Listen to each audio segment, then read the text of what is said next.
ರಾವಣ,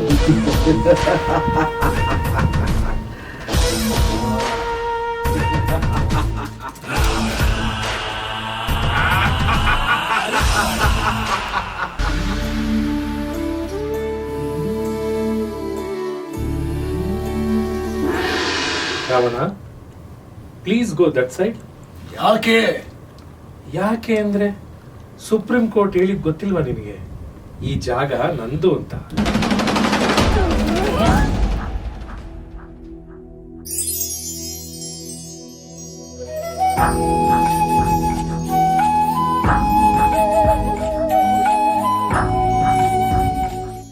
ಇದೇ ಜಾಗದಲ್ಲಿ 500 ವರ್ಷಗಳಿಂದ ಟವಲ್ ಹಾಸಿಕೊಂಡು ಕೂತಿದ್ದವನು ನಾನು.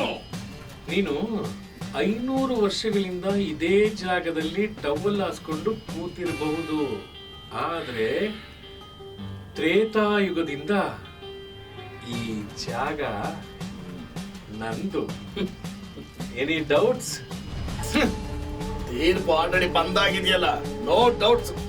ಸರಿ, ಈಗ ವಿಷಯಕ್ಕೆ ಬರೋಣ. ಸರಿ, ಧಾರಾಳವಾಗಿ ಬಾ.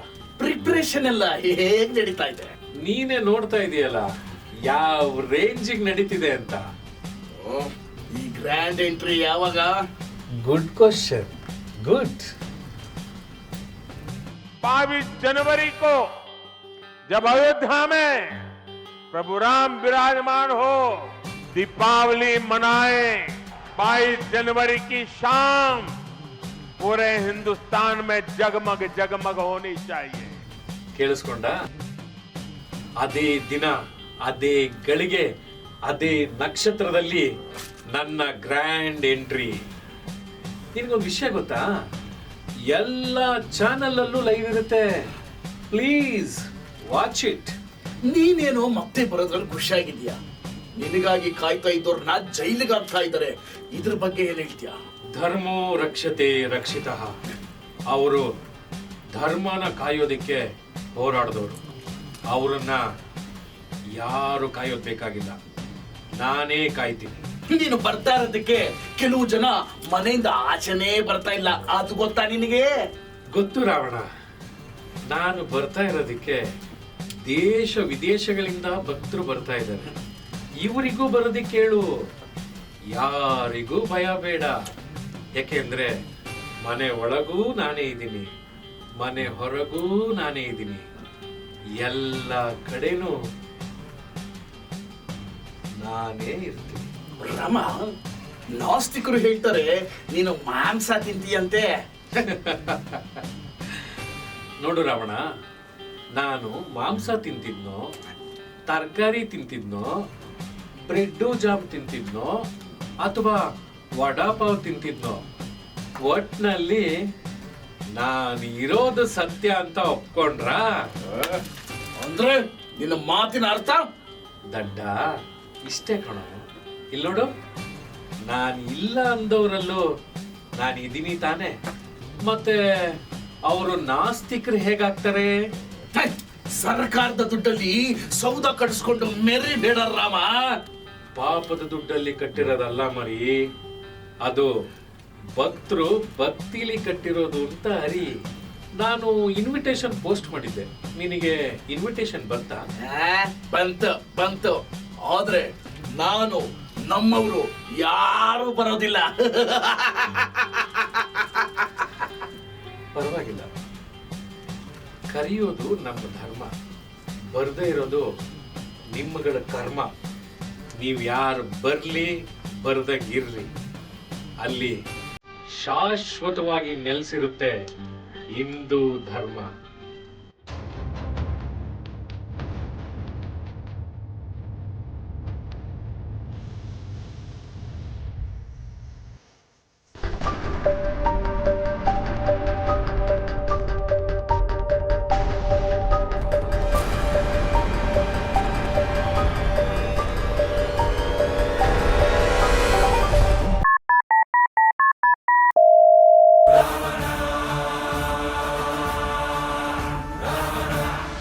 ಹಲೋ ಮಹಾರಾಜ್, ಎಲ್ಲಿದ್ದೀರಾ ಮಹಾರಾಜ್? ಏಯ್, ಯಾವುದೋ ಒಂದು ಮೀಟಿಂಗ್ ನಲ್ಲಿ ಇದ್ದೀನಿ. ಏನ್ ಹೇಳ ಮಹಾರಾಜ್, ನಿಮ್ಗೊಂದು ವಿಷಯ ಹೇಳ್ಬೇಕು ಮಹಾರಾಜ್. ಏನ್ ಹೇಳ? ಮಹಾರಾಜ್ ಹೆಂಗ್ ಹೇಳ್ಬೇಕು ಅಂತ ಗೊತ್ತಾಗ್ತಾ ಇಲ್ಲ ಮಹಾರಾಜ್. ಏಯ್, ಬಾಯಿದೆ ತಾನೆ? ಹಾ ಇದೆ ಮಹಾರಾಜ್. ಅದರಿಂದಲೇ ಬೊಗಳು. ಮಹಾರಾಜ್ ಅವನು ಮತ್ತೆ ಬಂದಿದ್ದಾನೆ ಮಹಾರಾಜ್. ಯಾರು? ಯಾರು ಸುದ್ದಿ ಕೇಳಿದ ತಕ್ಷಣ ನನ್ನ ಕೂದಲೆಲ್ಲ ಕೆದರು ನಿಂತುವ ಅವನೇ ಮಹಾರಾಜ್. ಟೆನ್ಷನ್ ಕೊಡ್ಬೇಡ. ಯಾರು? ಅಯೋಧ್ಯೆಗೆ ಜಟಾಯು ಬಂದಿದ್ದಾನೆ ಮಹಾರಾಜ್. ಜಟಾಯು?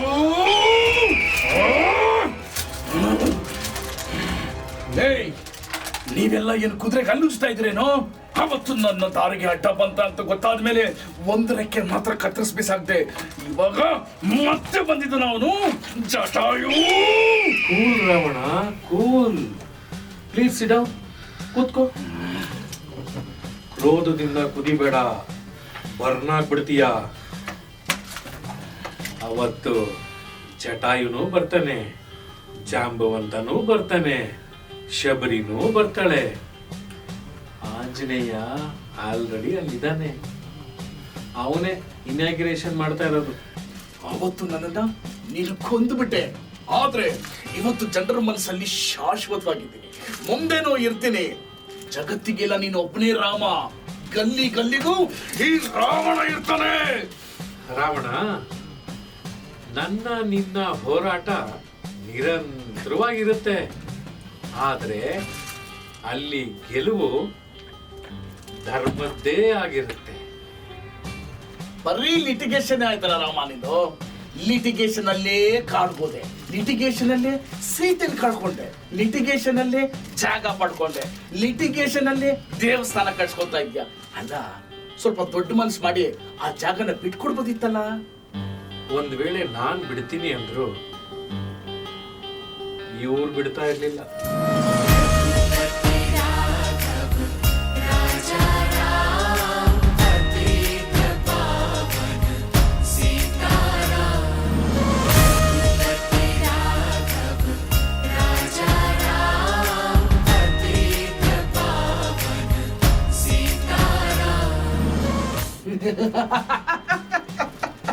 ಇವುಗಳೆಲ್ಲ ಇಲ್ಲ ಅಂದಿದ್ರೆ ನಿನ್ನ ಮಂದಿರ ಯಾವಾಗ ಆಗ್ತಾ ಇತ್ತೋ ಏನೋ. ರಾಮ, ಕೆಲವರು ಹೇಳ್ತಾರೆ ರಾಮಾಯಣ ಒಂದು ದೊಡ್ಡ ಕಟ್ಟು ಕಥೆ ಅಂತ, ಇನ್ನು ಕೆಲವರು ಹೇಳ್ತಾರೆ ಅಯೋಧ್ಯೆನೇ ಇಲ್ಲ ಅಂತ. ಮತ್ತಷ್ಟು ಜನ ಹೇಳ್ತಾರೆ ರಾಮ ಒಬ್ಬ ಕಾಲ್ಪನಿಕ ವ್ಯಕ್ತಿ ಅಂತ. ಇದಕ್ಕೇನ್ ಹೇಳ್ತೀಯ? ರಾವಣ ಮೂಳೆ ಇಲ್ಲದ ನಾಲ್ಗೆ ಏನ್ ಬೇಕಾದ್ರೂ ಹೇಳುತ್ತೆ. ಅದಕ್ಕೆ ಉತ್ತರ ಕೊಡ್ಬೇಕು ಅಂತಾನೆ ತೊಟ್ಲು ತೂಗಿದ ಜಾಗದಲ್ಲೇನೆ ರಾಮಲಲ್ಲನಾಗಿ ಇಡೀ ಜಗತ್ತಿಗೆ ಕಾಣಿಸ್ಕೊತಾ ಇದ್ದೀನಿ. ಇನ್ಮೇಲೆ ಅದೇ ನನ್ನ ಪೋಸ್ಟಲ್ ಅಡ್ರೆಸ್. ನಾನ್ ಇಲ್ಲ ಅಂದವ್ರನ್ನ ಡೈರೆಕ್ಟ್ ಆಗಿ ಅಯೋಧ್ಯ ಕಳಿಸ್ಕೊಟ್ಬಿಡು. ಅವರಿಗೆ ಗಲ್ಲಿ ಗಲ್ಲಿಲೂ ರಾಮಾಯಣ ತೋರಿಸ್ತೀನಿ. ಹೆಂಗೂ ಎಲ್ಲ ಕಡೆಯಿಂದ ಟ್ರೈನ್ ಬಿಡಿಸಿದ್ದೀನಿ, ಬಸ್ ಬಿಡಿಸಿದ್ದೀನಿ, ಅಷ್ಟೇ ಯಾಕೆ ಪುಷ್ಪಕ ವಿಮಾನನೂ ಬಿಡಿಸಿದ್ದೀನಿ. ಅವ್ರವ್ರ ಕನ್ವೀನಿಯನ್ಸು ಯಾವ್ದ್ರಲ್ಲಾದ್ರೂ ಬರ್ಲಿ. ಒಂದ್ಸಲ ಹುಟ್ಟಿದ್ದಕ್ಕೆ ರಾಮಾಯಣ ಆಗೋಯ್ತು, ಇವತ್ತು ಮತ್ತೆ ಬರ್ತಾ ಇದ್ಯಾ. ಈ ಜಗತ್ತಿಗೆ ಏನಾಗುತ್ತೋ ಏನೋ. ರಾವಣ, ಬರ್ತಾ ಇರೋದು ಮರ್ಯಾದ ಪುರುಷೋತ್ತಮ ರಾಮ, ನಿನ್ನಂತ ರಾಕ್ಷಸ ಅಲ್ಲ. ರಾಮ ಅಂದ್ರೆ ಸಡಗರ, ರಾಮ ಅಂದ್ರೆ ಸಂಭ್ರಮ, ರಾಮ ಅಂದ್ರೆ ನಿರ್ಭೀತಿ, ರಾಮ ಅಂದ್ರೆ ನಿರ್ಭಯ. ಯಾರಲ್ಲೂ ಭಯ ಬೇಡ. ಅಲ್ಲ ರಾಮ, 1,000 ಕೋಟಿ ರೂಪಾಯಿಂದ ಮಂದಿರ ಕಟ್ಸ್ಕೊಳೋ ಬದಲು ಹೈಟೆಕ್ ಹಾಸ್ಪಿಟಲ್, ಸ್ಕೂಲ್ ಕಟ್ಸಿದ್ರೆ ಇಷ್ಟು ಚೆನ್ನಾಗಿರ್ತಿತ್ತು. ಈ ಮಂದಿರ ನಿನಗೆ ಬೇಕಿತ್ತ? ಏನು ಹುಚ್ಚುನ್ ತರ ಮಾತಾಡ್ತಾ ಇದೀಯ ರಾವಣ. ಒಂದು ಮಂದಿರ ಕಟ್ಟಿರೋದ್ರಿಂದ ಅಯೋಧ್ಯೆಯಲ್ಲಿ ಏನೇನಾಗಿದೆ ಅಂತ ನಿನಗೇನ್ ಗೊತ್ತು? ನೀನು ಫ್ರೀ ಆಗಿರ್ತೀಯಲ್ಲ, ಹೋಗಿ ಒಂದ್ಸಲ ಅಯೋಧ್ಯೆನ ನೋಡ್ಕೊಂಬ. ಅಯೋಧ್ಯೆ ತೀರ್ಪು ಬಂದಾಗಿಂದ ಪ್ರಾಪರ್ಟಿ ರೇಟು 20% ಜಾಸ್ತಿ ಆಗಿದೆ. ಹೋಟೆಲ್ಗಳು, ಲಾಡ್ಜ್ಗಳು, ನೂರಾರು ಬಿಸಿನೆಸ್ಗಳು ಅಂತ ಶುರುವಾಗಿದ್ದಾವೆ. ದುಡಿಯೋಕೆ ಅಂತ ಊರ್ ಬಿಟ್ಟು ಹೋಗಿದ್ದ ಜನ ಮತ್ತೆ ಅಯೋಧ್ಯೆಗೆ ವಾಪಸ್ ಬಂದು ಹೊಸ ಜೀವನ ಶುರು ಮಾಡಿದ್ದಾರೆ. ಲಕ್ಷಾಂತರ ಜನ ನೆಮ್ಮದಿಯಿಂದ ಜೀವನ ಮಾಡ್ತಾ ಇದ್ದಾರೆ. ಅವ್ರ ನೆಮ್ಮದಿನೇ ನನ್ನ ಖುಷಿ. ರಾವಣ, ಮೊಸರಲ್ಲಿ ಕಲ್ಲು ಹುಡ್ಕೋ ಕೆಲಸ ಮಾಡಬೇಡ. ರಾಮ, ನಿನ್ನ ಒಂದು ಪ್ರಶ್ನೆ ಕೇಳ್ತೀನಿ, ಅದಕ್ಕೆ ಸರಿಯಾದ ಉತ್ತರ ಕೊಡ್ತೀಯಾ? ನಿನ್ನ ಪ್ರಶ್ನೆ ಸರಿಯಾಗಿದ್ರೆ ಉತ್ತರನು ಸರಿಯಾಗೇ ಬರುತ್ತೆ. ಹಾ, ಕೇಳು. ಈ ಅಕ್ಷತೆ ಹಂಚೋ ವಿಚಾರದಲ್ಲಿ ಅಕ್ಕಿ ನಾನ್ ಕೊಟ್ಟೆ, ಅರಿಶಿನ ನೀನ್ ಕೊಟ್ಟೆ ಅಂತಾರಲ್ಲ, ನಿಜವಾಗ್ಲೂ ಅಕ್ಕಿ ಯಾರು ಕೊಟ್ಟಿದ್ದು? ಅವಂದು ಅಲ್ಲ, ಇವಂದು ಅಲ್ಲ.